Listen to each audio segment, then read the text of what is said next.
প্রত্যাশার বাংলাদেশ ইশতেহার ঘোষণা করছেন ইসলামী আন্দোলন বাংলাদেশের মোহতারাম আমির মুফতি সৈয়দ মোহাম্মদ রেজাউল করিম পীর সাহেব চরমনাই। আসসালামু আলাইকুম ওয়া রাহমাতুল্লাহি ওয়া বারাকাতুহু। বিসমিল্লাহির রহমানির রহিম। নাহমাদুহু ওয়া নুসাল্লি আলা রাসূলিহিল কারীম। আম্মা বাদ। প্রিয় সাংবাদিক বন্ধুগণ, আসন্ন 13শ জাতীয় সংসদ নির্বাচনে ইসলামী আন্দোলন বাংলাদেশের ইশতেহার ঘোষণা অনুষ্ঠানে আপনাদের উপস্থিতির জন্য আন্তরিক শুভেচ্ছা ও কৃতজ্ঞতা জানাচ্ছি। আপনাদের মাধ্যমে জাতির সামনে আমাদের ইশতেহার তুলে ধরার জন্যই এই আয়োজন। প্রিয় সাংবাদিক বন্ধুগণ, আমাদের ইশতেহারের নামকরণ করা হয়েছে জনপ্রত্যাশার ইশতেহার। কারণ মহান স্বাধীনতার যুদ্ধ এবং জুলাই গণ অভ্যুত্থানের মধ্য দিয়ে যে জনপ্রত্যাশার উন্মেষ ঘটেছে তা রাষ্ট্র পরিচালনায় প্রতিফলিত করার অঙ্গীকার নিয়েই আমাদের এই ইশতেহার। প্রিয় সাংবাদিক বন্ধুগণ, নির্বাচনের মাধ্যমে রাষ্ট্রের পরিচালক ও রাষ্ট্রের নীতি নির্ধারণ হয়, আর নির্বাচনের আগে ইশতেহারের মাধ্যমে জাতির সামনে দলের নীতি ভাবনা ও দেশ গঠনের রূপরেখা উপস্থাপন করা হয়। আসন্ন 13শ জাতীয় সংসদ নির্বাচনে ইসলামী আন্দোলন বাংলাদেশ তার নীতি ভাবনা ও দেশ গঠনের রূপরেখা ও কর্মসূচি উপস্থাপন করার জন্যই এই ইশতেহার পেশ করছে। ইসলামী আন্দোলন বাংলাদেশের ইশতেহার জাতির সাথে একটি প্রতিজ্ঞা। আপনাদের সমর্থনে রাষ্ট্র ক্ষমতায় অধিষ্ঠিত হলে, আল্লাহর রহমতে এবং আপনাদের সমর্থনে রাষ্ট্রীয় ক্ষমতায় অধিষ্ঠিত হলে এই ইশতেহারের প্রতিটি ধারা বাস্তবায়নে ইসলামী আন্দোলন বাংলাদেশ দৃঢ় প্রতিজ্ঞা থাকবে ইনশাআল্লাহ। 24শে জুলাই শুরু হওয়া এই ছাত্র আন্দোলনের ধারাবাহিকতায় গণ অভ্যুত্থান সংগঠিত হয়। 2000-এর বেশি মানুষের মৃত্যু, হাজার হাজার নাগরিকের পঙ্গুত্ব ও অন্তত্বের বিনিময়ে জুলুমশাহীর পতন ঘটে। আমরা মহান স্বাধীনতা যুদ্ধ ও জুলাইয়ের গণ অভ্যুত্থানের অংশগ্রহণকারী আহত আত্ম উৎসর্গকারীদের প্রতি সম্মান ও শ্রদ্ধা জ্ঞাপন করছি। প্রিয় সাংবাদিক বন্ধুগণ, ইশতেহারকে আমরা 3টি অধ্যায় উপস্থাপন করছি। রাষ্ট্র গঠনে আমাদের নীতিগত অবস্থান, রাষ্ট্র সংস্কারে আমাদের পরিকল্পনা, খাত ভিত্তিক উন্নয়ন পরিকল্পনা।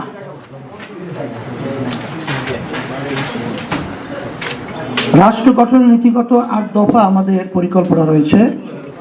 রাষ্ট্র পরিচালনার সকল ক্ষেত্রে ইসলামের মৌলিক নীতিমালার পরিপালন। ইসলাম প্রচলিত অর্থে ধর্ম বলতে যা বোঝায় তার চেয়েও বিস্তৃত একটি ধারণা। বিশ্বাসের সমষ্টি ও ইবাদতের সাথে সাথে ইসলাম জীবন পরিচালনার সকল ক্ষেত্রে সুনির্দিষ্ট নীতিমালা ও নির্দেশনা দেয়। বিশেষ করে মানুষের সবচেয়ে বড় যৌথ প্রকল্প রাষ্ট্র ও শাসন সংক্রান্ত বিষয় ইসলামের নির্ধারিত বিস্তৃত এবং বহু শতাব্দী চর্চিত রীতিনীতি ও বিধিমালা রয়েছে, যার আলোকে 1300 বছর মানব সভ্যতা শান্তি ও সমৃদ্ধির সাথে পরিচালিত হয়েছে। রাষ্ট্র পরিচালনায় ইসলামের মৌলিক নীতিমালার মধ্যে রয়েছে আদালত, ইনসাফ, নাগরিকের স্বার্থের প্রতি সংবেদনশীলতা, দায়বদ্ধতা, সামাজিক নিরাপত্তা ও আইনের শাসন। ইসলামী আন্দোলন বাংলাদেশ রাষ্ট্র ক্ষমতায় গেলে এই মৌলিক নীতিমালা পূর্ণ প্রতিপালন করবে। ক্ষমতার চর্চা ও হস্তান্তরে গণতান্ত্রিক পদ্ধতির ধারণা। একটি ন্যায়ভিত্তিক, নিরাপদ, সুশাসিত ও সাম্যভিত্তিক বাংলাদেশ গড়ে তোলা হবে। শাসন ও রাষ্ট্র সংক্রান্ত ইসলামের ধারণায় ক্ষমতার চর্চা হয় না, বরং দায়িত্ব পালন এর মনোভাব প্রাধান্য বিস্তার করে। নাগরিকের সাথে শাসকের সম্পর্ক ক্ষমতার সম্পর্ক না, বরং দায়িত্ব, এর সম্পর্ক বিরাজ করে। এই নীতিবোধ থেকে রাষ্ট্র পরিচালনা করা হবে এবং দায়িত্ব হস্তান্তরে আগ্রহী দৃষ্টিভঙ্গি লালন করা হবে। ক্ষমতা হস্তান্তর কেন্দ্রিক অস্থিরতা থেকে দেশকে বের করে আনা হবে। ভোটাধিকার ও গণতান্ত্রিক মূল্যবোধ চর্চিত হবে। রাষ্ট্রের বিভিন্ন প্রতিষ্ঠানের ভূমিকা, ক্ষমতা ও জবাবদিহিতা এবং ক্ষমতার ভারসাম্য সাংবিধানিকভাবে স্পষ্ট করা হবে, যাতে নির্বাহী আধিপত্য ও রাজনৈতিক হস্তক্ষেপ কমে। জাতীয় স্বার্থ, নাগরিক অধিকার ও রাষ্ট্রের দায়িত্বশীল আচরণ রক্ষায় সাংবিধানিক প্রতিষ্ঠানগুলোর স্বাধীনতা ও কার্যকারিতা নিশ্চিত করতে হবে। সকল ধর্ম, ক্ষুদ্র নৃগোষ্ঠীর অধিকার সম্মান রক্ষায় প্রতিশ্রুতি। ইসলামী আন্দোলন বাংলাদেশ দেশের সকল মানুষকে সমান অধিকার ও মর্যাদা সম্পন্ন নাগরিক হিসাবে বিবেচনা করে। ধর্ম বা জাতি বিবেচনায় কাউকে সংখ্যালঘু বা সংখ্যাগুরু বিবেচনা করবে না। সকলের ধর্মীয় বিশ্বাস রক্ষা ও পালনের নিরাপদ ও উৎসবমুখ পরিবেশ নিশ্চিত করতে আমরা প্রতিজ্ঞাবদ্ধ। ক্ষুদ্র নৃগোষ্ঠীর ভাষা ও সংস্কৃতির প্রতি এক ধরনের হুমকি থাকায় তা রক্ষায় বিশেষ কর্মপরিকল্পনা নেওয়া হবে। সাম্প্রতিক সময়ে রাজনৈতিক ও সামাজিক সহিংসতা বৃদ্ধির প্রেক্ষাপটে সহনশীলতা ও পরমত সহিংসতা রক্ষায় কার্যকর ও দৃশ্যমান ব্যবস্থা নেওয়া হবে। পারস্পরিক সম্মান ও সহযোগিতামূলক বৈদেশিক সম্পর্ক। ইসলাম প্রতিবেশীর সাথে আস্থার ও কল্যাণকামিতা সম্পর্ক গড়ার নির্দেশ দেয়। প্রতিবেশীর প্রতি শত্রুতামূলক আচরণ থেকে নিষেধ করে। ফলে ইসলামী আন্দোলন বাংলাদেশ ঘোষণা করছে যে বাংলাদেশ তার সকল প্রতিবেশী ও বিশ্বের অপরাপর রাষ্ট্রের সাথে পারস্পরিক সম্মান ও সহযোগিতার সম্পর্ক গড়ে তুলবে। ব্যবসা বাণিজ্য, প্রযুক্তি, জ্ঞান ও সংস্কৃতির আদান প্রদানে বিশেষ গুরুত্ব প্রদান করবে। বাংলাদেশের ভূমি ব্যবহার করে কোনো দেশের কোনো ক্ষতি হতে দেওয়া হবে না। মুসলিম উম্মাহের পারস্পরিক সমৃদ্ধি ও নিরাপত্তা নিশ্চিত করতে প্রয়োজনীয় পদক্ষেপ নেওয়া হবে। বাংলাদেশের আঞ্চলিক ও বৈশ্বিক সম্পর্ককে শান্তিপূর্ণ, ভারসাম্যপূর্ণ ও জাতীয় স্বার্থ সংরক্ষণমুখী করা হবে, যাতে রাষ্ট্রের নিরাপত্তা, উন্নয়ন ও মর্যাদা সুসংহত থাকে। সুশাসন, স্বচ্ছতা ও জবাবদিহিতা। রাষ্ট্র পরিচালনায় সুশাসন, স্বচ্ছতা ও গণতান্ত্রিক জবাবদিহিতা প্রতিষ্ঠা করা হবে। দক্ষ ও নিরপেক্ষ প্রশাসন গড়ে তোলা হবে এবং রাষ্ট্রীয় প্রতিষ্ঠানসমূহকে পেশাদারিত্ব, নৈতিকতা ও দায়িত্বশীলতার সঙ্গে কাজ করতে বাধ্য করা হবে। রাষ্ট্র পরিচালনা নাগরিক ও সামাজিক দায়বদ্ধতা এবং জনমতের প্রতি সম্মান নিশ্চিত করা হবে, যাতে নীতি প্রণয়ন ও বাস্তবায়ন জনস্বার্থের সঙ্গে সামঞ্জস্যপূর্ণ হয়। সংবিধানে নির্ধারিত ন্যায়পাল প্রতিষ্ঠান অবিলম্বে কার্যকর করা হবে এবং তাকে প্রকৃত অর্থে স্বাধীন ও ক্ষমতাবান করা হবে। সরকারি ও উন্নয়ন প্রকল্পে বরাদ্দ, ব্যয় ও বাস্তবায়নের অগ্রগতির তথ্য একটি উন্মুক্ত ডিজিটাল প্ল্যাটফর্মে প্রকাশ করা হবে।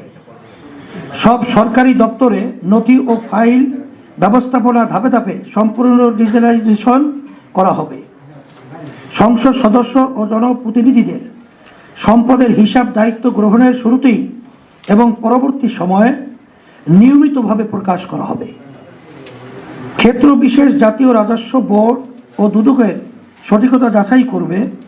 জাতীয় বাজেটের সুষম বণ্টন নিশ্চিত করা হবে এবং স্থানীয় সরকারের বাজেট ও ব্যয়ের বাৎসরিক প্রতিবেদন জনসমক্ষে প্রকাশ বাধ্যতামূলক করা হবে। সামাজিক সুরক্ষা কর্মসূচির উপকারভোগী তালিকা জনসম্মুখে প্রকাশ নিশ্চিত করা হবে। নাগরিকদের অভিযোগ, মতামত ও সেবা সংক্রান্ত সমস্যা জানানোর জন্য একটি কেন্দ্রীয় জবাবদিহিতা পোর্টাল চালু করা হবে। কর্পোরেট খাতে জবাবদিহিতা এবং এনজিও কার্যক্রমে স্বচ্ছতা নিশ্চিত করতে কার্যকর তদারকি ব্যবস্থা গড়ে তোলা হবে। নাগরিক সংগঠনগুলোর স্বাধীনভাবে কাজ করার পরিবেশ নিশ্চিত করতে হবে, যাতে নাগরিক পরিসর সংকুচিত না হয়। বৈষম্য বিরোধিতা ও ন্যায্যতা, রাষ্ট্রচিন্তা, আইন প্রণয়ন ও নীতি নির্ধারণের প্রতিটি স্তরে পিছিয়ে পড়া ও বঞ্চিত জনগোষ্ঠীর বাস্তব অভিজ্ঞতা ও প্রয়োজন প্রতিফলিত করা হবে। বৈষম্যকে একটি কাঠামোগত সমস্যা হিসেবে চিহ্নিত করে তার আইনগত, প্রাতিষ্ঠানিক ও সামাজিক প্রতিকার নিশ্চিত করা হবে। পিছিয়ে পড়া জনগোষ্ঠীর ক্ষমতায়নকে রাষ্ট্রীয় নীতি ও বাজেট প্রণয়নের কেন্দ্রে রাখা হবে। অর্থনৈতিক, সামাজিক, রাজনৈতিক ও আঞ্চলিক সমতা নিশ্চিত করা হবে এবং অন্তর্ভুক্তিমূলক উন্নয়নের পথে সেবা ও সুযোগ প্রাপ্তির কাঠামোগত বাধা দূর করা হবে। একটি কার্যকর বৈষম্য বিরোধী আইন প্রণয়ন ও বাস্তবায়ন করা হবে। জাতীয় মানবাধিকার কমিশনকে স্বাধীন, সক্ষম ও জবাবদিহিমূলক প্রতিষ্ঠান হিসাবে গড়ে তোলা হবে। তৃতীয় লিঙ্গ হিজড়া, জনগোষ্ঠীর রাজনৈতিক অংশগ্রহণ ও সিদ্ধান্ত গ্রহণ প্রক্রিয়ার অর্থবহ ও সম্মানজনক প্রতিনিধিত্ব, ভোটার নিবন্ধন, স্বাস্থ্যসেবা ও সামাজিক সুরক্ষায় পূর্ণ বৈষম্যহীন অভিগম্যতা নিশ্চিত করা হবে। শরিয়া মোতাবেক নারীদের সম্পত্তির উত্তরাধিকার নিশ্চিত করতে আইনগত ও সামাজিক বাস্তবায়ন জোরদার করা হবে। পথশিশু ও বস্তিবাসীদের জন্য সুনির্দিষ্ট সামাজিক সুরক্ষা ও পুনর্বাসন নীতি অন্তর্ভুক্ত করা হবে। গৃহকর্মী, অনানুষ্ঠানিক ও অবৈতনিক পরিচর্যা কাজে নিয়োজিত নারীদের শ্রমের রাষ্ট্রীয় স্বীকৃতি ও সামাজিক সুরক্ষা নিশ্চিত করা হবে। দুর্নীতির মূলোৎপাটন, বাংলাদেশের প্রধান সমস্যা হল দুর্নীতি। ইসলামী আন্দোলন নৈতিক, আইনি ও প্রাতিষ্ঠানিক বহুমাত্রিক কৌশলে ও কর্মপন্থায় দুর্নীতিকে ক্রমান্বয়ে শূন্যের কোঠায় নামিয়ে আনবে। দুর্নীতি বিরোধী আইন ও নীতিমালা কাগজে সীমাবদ্ধ না রেখে কার্যকরভাবে বাস্তবায়ন করা হবে। রাজনৈতিক ও প্রাতিষ্ঠানিক দুর্নীতি প্রতিরোধ করা হবে। আর্থিক খাতে স্বচ্ছতা জোরদার করা হবে এবং বাজারে প্রবেশ ও কার্যক্রমে ন্যায্য প্রতিযোগিতা নিশ্চিত করতে বাজার ও সেবা খাতে সিন্ডিকেট নিয়ন্ত্রণ করা হবে। দুর্নীতির বিরুদ্ধে শূন্য সহনশীলতা নিশ্চিত করা হবে। সরকারি নিয়োগ ও পদোন্নতিতে ঘুষ, স্বজনপ্রীতি ও রাজনৈতিক প্রভাবের বিরুদ্ধে শূন্য সহনশীলতা নীতি কার্যকর করা হবে। রাজনৈতিক নেতৃত্ব ও প্রভাবশালী ব্যক্তিদের দুর্নীতির ক্ষেত্রে দৃষ্টান্তমূলক ও প্রকাশ্য শাস্তি নিশ্চিত করা হবে, যাতে আইনের ঊর্ধ্বে কেউ না থাকে। সেবা খাতে সিন্ডিকেট চক্র বন্ধ করা হবে এবং সেবা প্রদানে ঘুষ অনিয়মের বিরুদ্ধে কঠোর ব্যবস্থা নেওয়া হবে। কর ফাঁকি ও আর্থিক খাতের অনিয়ম রোধে কার্যকর নজরদারি ও দৃষ্টান্তমূলক শাস্তি নিশ্চিত করা হবে। নারীর মর্যাদা ও অধিকার প্রতিষ্ঠা, ইসলামী আন্দোলন বাংলাদেশ নারীর প্রতি দায়বোধ করে এবং নারীর বিদ্যমান পরিস্থিতি যে সমস্যাজনক তাও স্বীকার করে। সেজন্য নারীর মর্যাদা ও অধিকার প্রতিষ্ঠায় এই ভূমির হাজার বছরের বোধবিশ্বাস ও ঐতিহ্যের আলোকে করণীয় সকল পদক্ষেপ গ্রহণ করবে। এখানে উল্লেখ্য যে বিদ্যমান চিন্তা কাঠামোতে শরিয়া ও নারীকে পরস্পর বিরোধী হিসেবে বিবেচনা করা হয়। আমরা দৃঢ়তার সাথে বলতে চাই যে নারীর কর্মসংস্থান, অধিকার, মর্যাদা ও স্বাধীনতার জন্য ইসলামী সবচেয়ে কার্যকর নীতি। আমাদের ইশতিহারের পরতে পরতে তার প্রতিফলন দেখা যাবে ইনশাআল্লাহ। প্রিয় সাংবাদিক বন্ধুগণ, রাষ্ট্র গঠনে আমরা 6 দফা কার্যক্রম হাতে নিয়েছি। সেগুলো হলো মহান মুক্তিযুদ্ধ ও জুলাই গণ অভ্যুত্থানের প্রতি দায়বদ্ধতা, ইসলামী আন্দোলন এই ব্যাপারে তার প্রতিজ্ঞা পুনর্ব্যক্ত করছে যে মহান মুক্তিযুদ্ধ ও জুলাই গণ অভ্যুত্থানের প্রত্যাশা পুরো মাত্রায় বাস্তবায়ন করা হবে। ইসলামী আন্দোলন সংস্কারের যে সকল বিষয় উত্থাপন করেছিল, যেমন পিআর পদ্ধতিতে জাতীয় নির্বাচন আয়োজন করা, সেগুলো রাষ্ট্রের স্বার্থে প্রয়োজনীয় ধারাক্রম অনুসরণ করে বাস্তবায়ন করা হবে। পিআর পদ্ধতিতে জাতীয় নির্বাচন বিশ্বের বহু দেশের অনুসৃত বাস্তবতা। বাংলাদেশের বিদ্যমান রাজনৈতিক সংস্কৃতি ও রাজনৈতিক অস্থিরতা দূর করতে ইসলামী আন্দোলন বাংলাদেশ মনে করে পিআর পদ্ধতি একটি কার্যকর সমাধান। সেজন্য আমরা ক্ষমতায় গেলে পিআর পদ্ধতি প্রবর্তন করব ইনশাআল্লাহ। ক্ষমতার ভারসাম্য নিশ্চিত করা। বাংলাদেশে বিগত 17 বছরের ফ্যাসিবাদ দেশের বিদ্যমান সংবিধান মেনেই ফ্যাসিবাদী হয়ে উঠেছিল। আমাদের সংবিধানে এবং রাজনৈতিক সংস্কৃতিতে সেই সুযোগ করে দেওয়া আছে রাষ্ট্র রাজনৈতিক ক্ষমতার ভারসাম্য নষ্ট করে একক ব্যক্তিকে অতিমাত্রায় ক্ষমতায়িত করা আছে। আমরা ক্ষমতার ভারসাম্য নিশ্চিত করব। সেবাভিত্তিক দক্ষ ও সৎ উন্নত জনপ্রশাসন গড়ে তোলা। বাংলাদেশ উপনিবেশন থেকে দুইবার স্বাধীনতা অর্জন করেছে, কিন্তু তিক্ত বাস্তবতা হলো আমাদের জনপ্রশাসন এখনো ব্রিটিশ আইন, আচার, প্রথা ও রীতিনীতিতে পরিচালিত হয়। ফলে জনপ্রশাসনের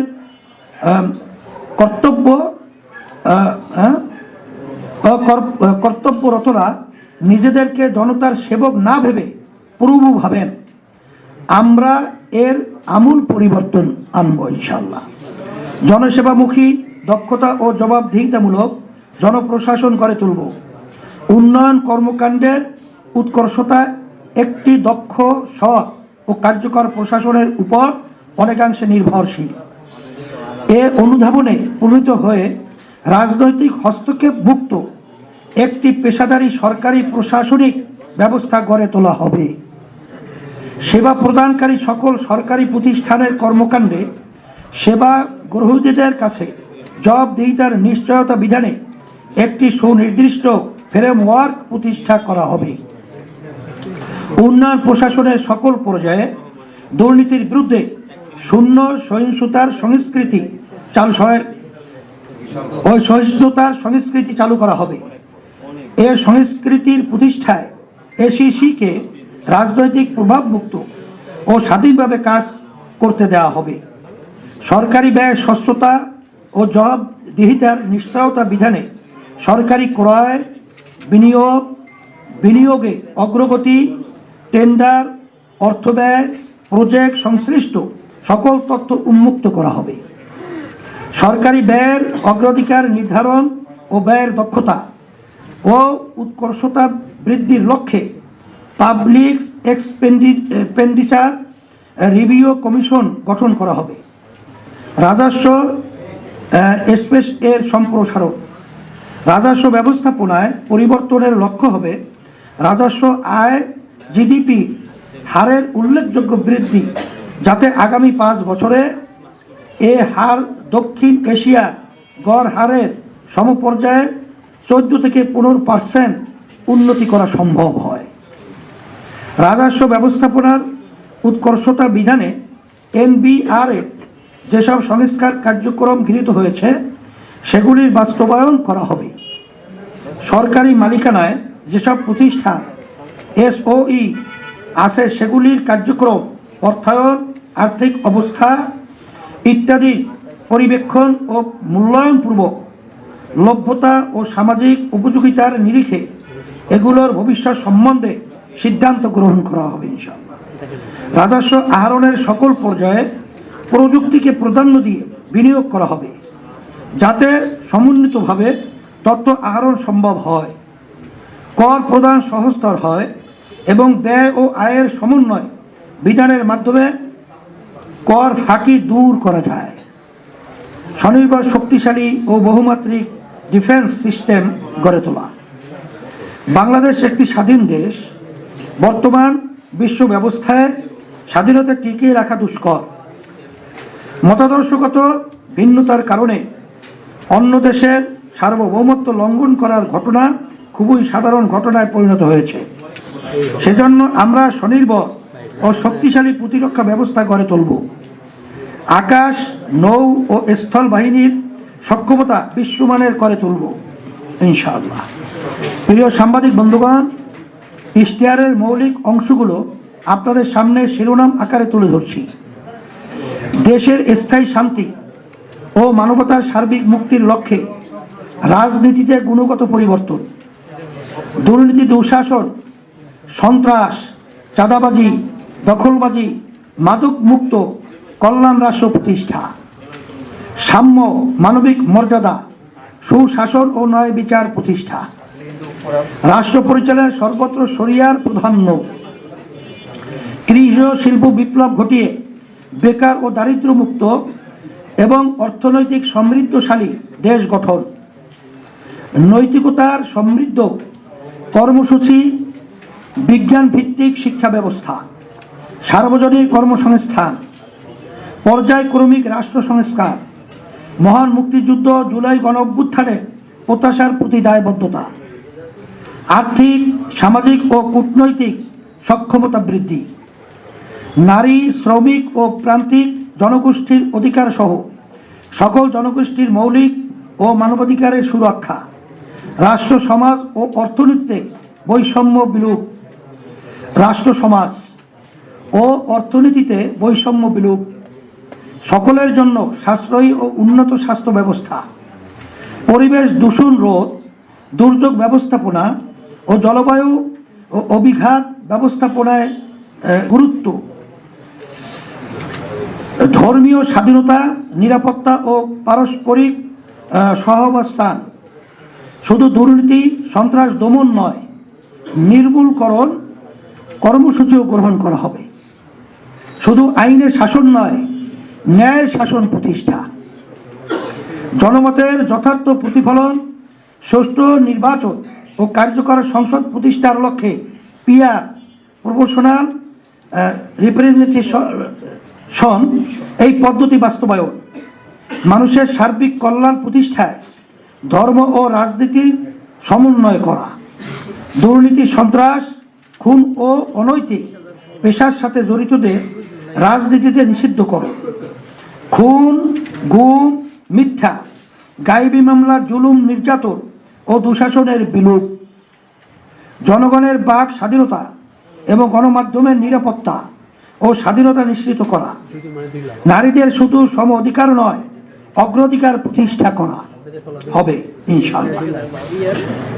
শিল্পোদ্যোক্তাদের ঋণ প্রদান, গ্যাস, বিদ্যুৎ, পানি, সুয়ারেজ, আমদানি রপ্তানি কার্যক্রমে ওয়ান স্টপ সার্ভিস কর্মসূচি গ্রহণ, সকল শিক্ষা প্রতিষ্ঠানকে জাতীয়করণ করা, মৎস্য ও প্রাণী সম্পদ খাতে বিদ্যমান সমস্যা দূর করে এই খাতে বাংলাদেশকে স্বয়ং সম্পূর্ণ ও বৈশ্বিকভাবে উন্নতি করা হবে ইনশাআল্লাহ। সড়ককে নিরাপদ করার জন্য প্রয়োজনীয় সকল ব্যবস্থা গ্রহণ করা, বাংলাদেশকে 15 বছরের মধ্যে উন্নত ও কল্যাণ রাষ্ট্রে পরিণত করা, শ্রমের মর্যাদা, শ্রমিকের ন্যায্য অধিকার প্রতিষ্ঠা, সরকারি চাকরিজীবীদের জাতীয় পে স্কেল যুগোপযোগী এবং সর্বোচ্চ সম্মানজনক করা হবে ইনশাআল্লাহ। প্রিয় সাংবাদিক বন্ধুগণ, নাগরিকের জরুরি সেবা নিশ্চিত করতে আমরা 12 দফা বিশেষ কর্মসূচি হাতে নিয়েছি। সেগুলো হলো: বিশেষ কর্মসূচি প্রতি মাসে 5,000 টাকা হত দরিদ্র ও ঝুঁকিপূর্ণ জনগোষ্ঠীর জন্য নগদ সহায়তা, প্রাথমিক স্তরের সকল শিক্ষার্থীর জন্য প্রতিদিন একবেলা করে পুষ্টিকর খাবার, 18 থেকে 24 বছরের যুবদের জন্য সুদমুক্ত জামানতবিহীন এককালীন ঋণের ব্যবস্থা করা, সার্বজনীন স্বাস্থ্য সুরক্ষা কর্মসূচি বা স্বাস্থ্য কার্ড, এইবার ভর্তুকি মূল্যে কৃষি উপকরণ দেয়া ও বিভিন্ন সেবা সহজে পৌঁছাতে কৃষি কার্ড চালু করা, ন্যাশনাল জব পোর্টাল যেখানে সব পেশার চাকরি প্রার্থীদের জন্য দেশে ও বিদেশে চাকরি খোঁজার পরামর্শ প্রদান ও প্রশিক্ষণ গ্রহণের সুবিধা থাকবে। কর্মজীবী মায়েদের জন্য প্রয়োজনীয় সংখ্যক দিবাযত্ন কেন্দ্র গড়ে তোলা। ঢাকাসহ সকল নগরে সরকার নিয়ন্ত্রিত ও ফ্র্যাঞ্চাইজ ভিত্তিক বাস ব্যবস্থাপনা, সেবা কেন্দ্রিক কর ব্যবস্থা, সকলের জন্য নির্বিঘ্ন নাগরিক সেবা, নারী পোশাক কর্মীদের জন্য আবাসন ব্যবস্থা, দ্রব্যমূল্য নিয়ন্ত্রণে রাখতে অবৈধ সিন্ডিকেট ভেঙে দেওয়া হবে। কওমি সনদে স্বীকৃতির পূর্ণ বাস্তবায়ন ও রাষ্ট্রীয় পদে ওলামায়ে কেরামের পদায়ন ইনশাআল্লাহ। প্রিয় সাংবাদিক বন্ধুগণ, আমাদের ইশতিহারে 28টি খাত ভিত্তিক পরিকল্পনা তুলে ধরছি।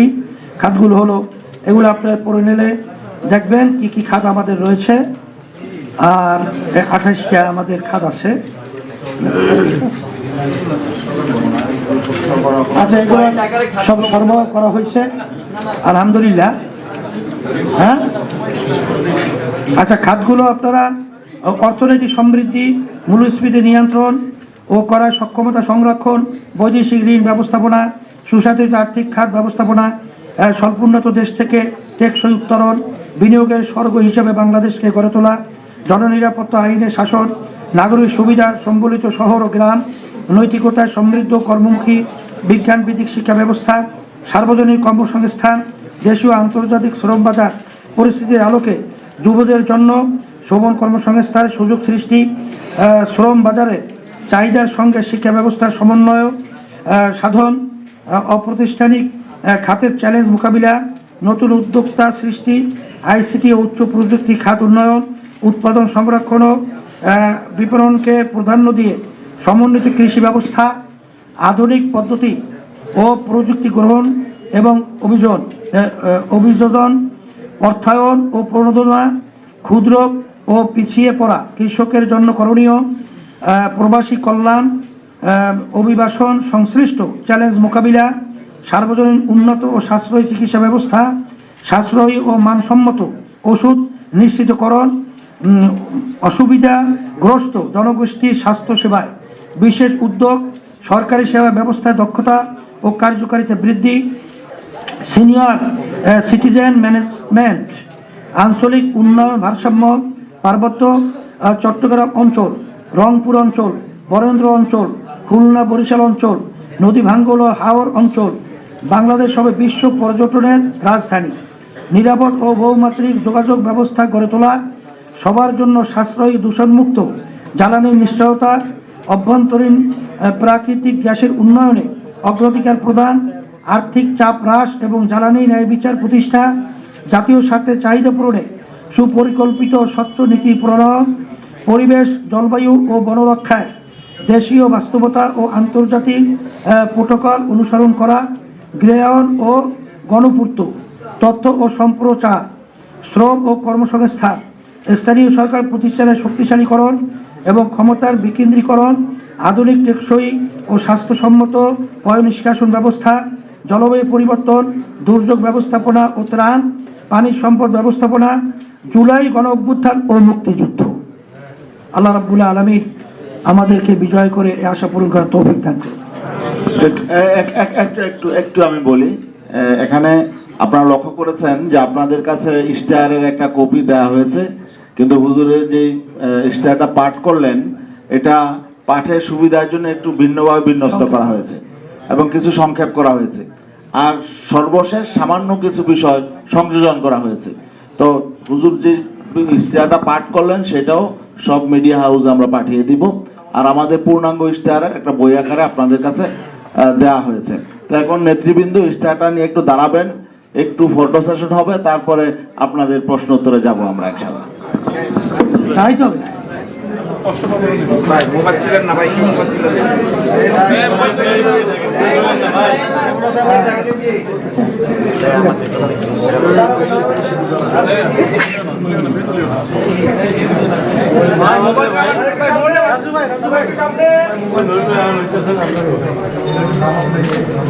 আগে থাকে সামনে, আগে থাকে সব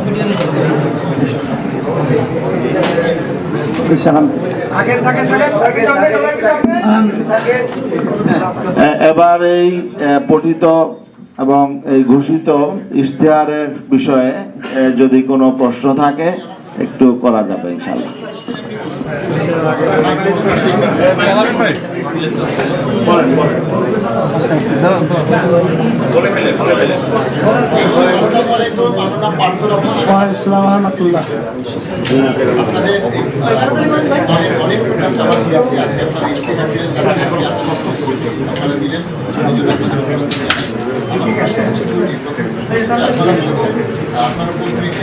আপনাদের ভূমিকা নাম আপনারা তুলে ধরেছেন, আবার যে তিনটি ভাগে আপনারা মোট 42 দফা আপনারা তুলে ধরেছেন। আমরা কি বলবো 42 দফা ইস্তেহার করলেন নাকি 42 দফা?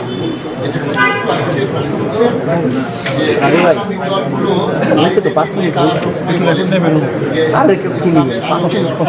কোরআনের আলোকে তারা দেশ পরিচালনা করতে ক্ষমতায় গেলে একটি বিশেষ রাজনৈতিক দল এর মধ্যে তারা নারীদেরকে নিয়ে নানা ধরনের মন্তব্য করেছে এবং আপনারা জানেন যে এটি নিয়ে সারা দেশে নানা ধরনের নেতিবাচক প্রতিক্রিয়া হয়েছে।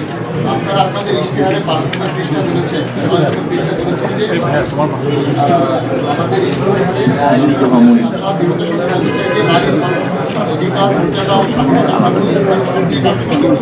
তারাও বলছে ইসলাম কার্যকরী।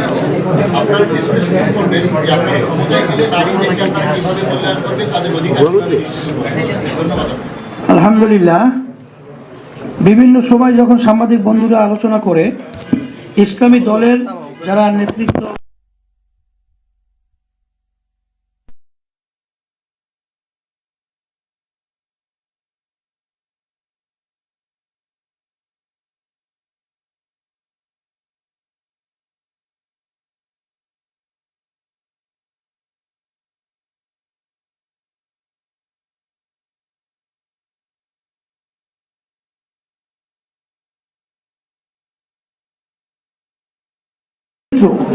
তাদের ইতিহাস আজকে জাতির সামনে এরকম দিবালোকের মতো পরিষ্কার হয়ে গেছে যে তারা মেয়েদেরকে নিয়ে কত জঘন্যতম, ঘৃণ্য এবং লজ্জাজনক ভাবে তারা নারীদেরকে ব্যবহার করে এবং কিভাবে তাদেরকে অবমূল্যায়ন করে, এটা আজকে বিশ্বের কাছে প্রকাশিত হয়েছে।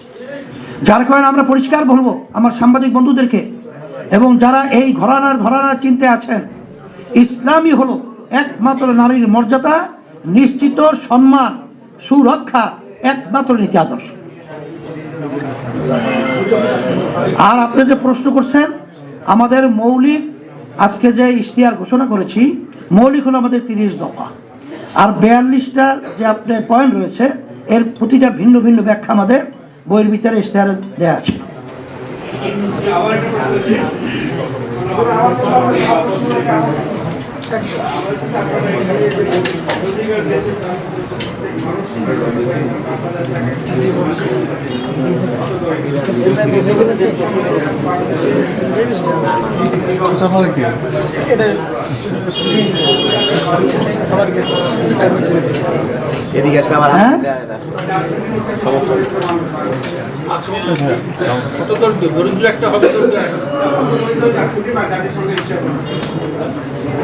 আলহামদুলিল্লাহ, আপনার যে প্রশ্ন,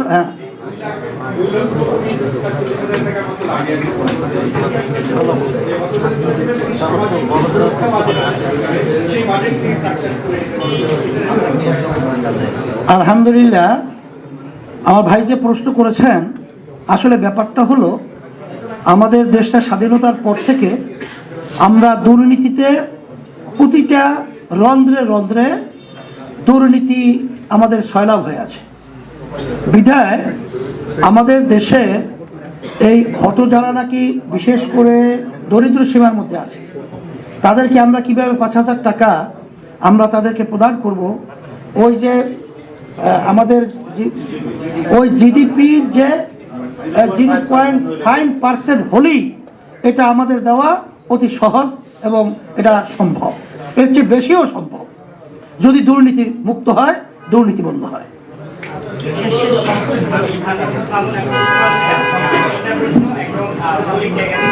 আপনারা 2 নম্বরে বলছেন যে কল্যাণ রাষ্ট্র প্রতিষ্ঠা করার বিষয়টা সেক্ষেত্রে কল্যাণ কমিটি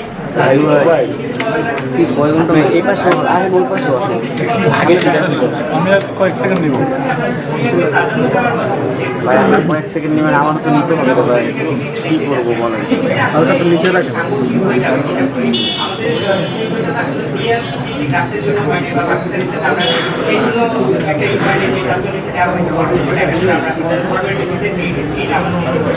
আর দ্বিতীয় যে নারীদের বিষয়ে অগ্রাধিকার দিবেন নেতৃত্বের কথা আমি আর ভাই পোস্ট শোনেন, আপনি যে কথা বলছেন কল্যাণ রাষ্ট্র, এখানে কিন্তু অনেকে কল্যাণের কথা বলে এবং ইনসাফের কথা বলে। আমরা পরিষ্কার বিভিন্ন জায়গায় বলে থাকি বা এখনো বলছি, আমরা কল্যাণ রাষ্ট্র করব ইসলামের নীতি আদর্শের আলোকে এবং আমরা ইনসাফ প্রতিষ্ঠিত করব ইসলামী নীতি আদর্শের ইসলাম। আলহামদুলিল্লাহ। সেখানে আমরা পরিষ্কার বলেছি যে নারীদের যে মৌলিক তাদের কর্মসংস্থান সহ সব ব্যবস্থায় নারীদের ব্যাপারে ইসলামে সেখানে সুন্দর ব্যবস্থাপনা রয়েছে। এটা তো এখানে ব্যাখ্যা দিয়ে কোরআনের সেই 30 পারা তো সম্ভব না, আর হাদিসের পুরোপুরি সম্ভব না। এটা আপনারা দেখবেন যে নারী, আচ্ছা নারীর ব্যাপারটা আপনারা খোঁচাখুচি করার কারণটা আমাকে কিছু বুঝে আসে। আপনারা কি চান? আপনারা চান কি সেই এই যে বিশ্ব মোড়ল যারা মেয়েদেরকে নিয়ে যদি খারাপ আচরণের মাধ্যমে যে পশ্চিমাদের যে কালচার, এটাই কি আপনারা চাইছেন? বাংলাদেশের ভিতরে আপনারা দেখবেন যে মেয়েদের কর্মসংস্থান রয়েছে, তাদের অগ্রাধিকার রয়েছে, তাদের ইসলাম শুধু সমমান না, তাদের অগ্রাধিকার ভিত্তিতে তাদের অগ্রাধিকার দেওয়া আছে। কারণ হাদিসের ভিতরে আল্লাহ রাসূল সাল্লাল্লাহু আলাইহি ওয়াসাল্লাম বলছে, মা এবং আব্বা যদি মেয়েদেরকে সন্তানকে ডাক দেয় তখন প্রথম সন্তান মায়ের ডাকে সাড়া দিয়ে তার কাছে আগে যাবে, বাপের আগে। তাই ইসলাম আসলে আমরা সরি দেখি নাই। ইসলাম যদি আমরা দেখি তাহলে দেখবেন যে শুধু মুসলমানই নয়, প্রতিটা অন্যান্য যে আমাদের দেশের সংখ্যা লঘু সহ যারা বসবাস করছে তারা ইসলামের সুমহান আদর্শ এবং এর ভিতরে যে মানুষের সর্বদিক থেকে নিরাপত্তা রয়েছে এরা তারা তখন আল্লাহর রহমতে বাস্তবায়িত দেখবে ইনশাআল্লাহ। আচ্ছা, ধন্যবাদ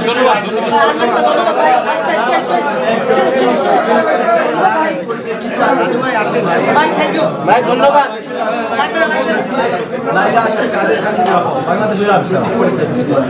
বাংলাদেশে রাজনৈতিক বর্তমান অবস্থায় নারীরা ইসলামের কাছে সবচেয়ে বড় নিরাপদ।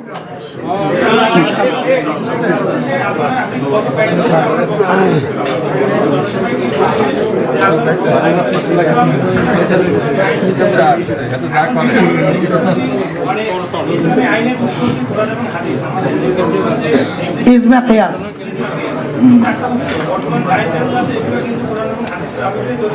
অনেকগুলো আছে।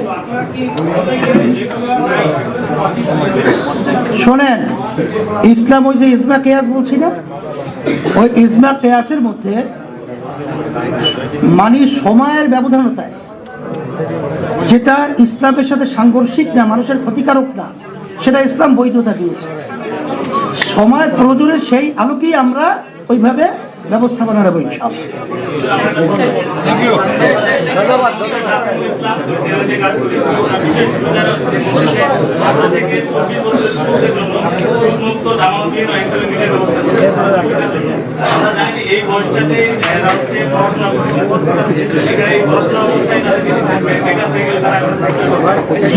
যুবক আর ছাত্র তো এক, যুবক আর ছাত্র তো এক, ছাত্র ছাত্রই, যুবক যুবক। এখানে বিশেষ করে শিক্ষা এবং শিক্ষার্থীরা বেশিরভাগই এখন বেকার। আমরা তাদেরকে কর্মক্ষম তৈরি করার জন্য আমরা এটা উদ্যোগ গ্রহণ করবো বিধায় এরকম একটা পয়েন্ট আমরা নিয়ে আসছি।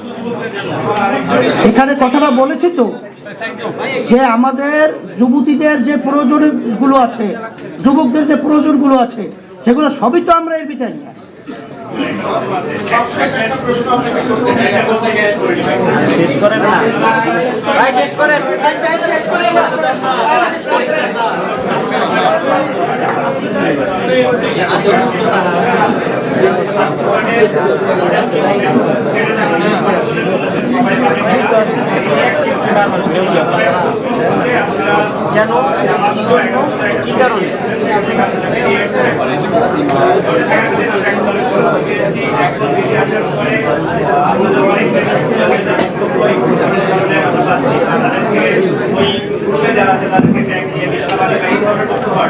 কেন, কি কারণে?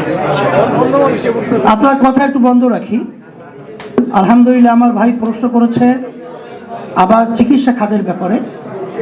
আসল মূল ব্যাপারটা হলো যে আমাদের চিকিৎসা খাতি বলে সর্বখাতি দুর্নীতি যুক্ত থাকার কারণে সেখানে কিন্তু চিকিৎসা খাতকে অনেকাংশে আমাদের বাংলাদেশের মানুষের কিন্তু একটা ছড়ানো কথা আছে, কসাইখানা।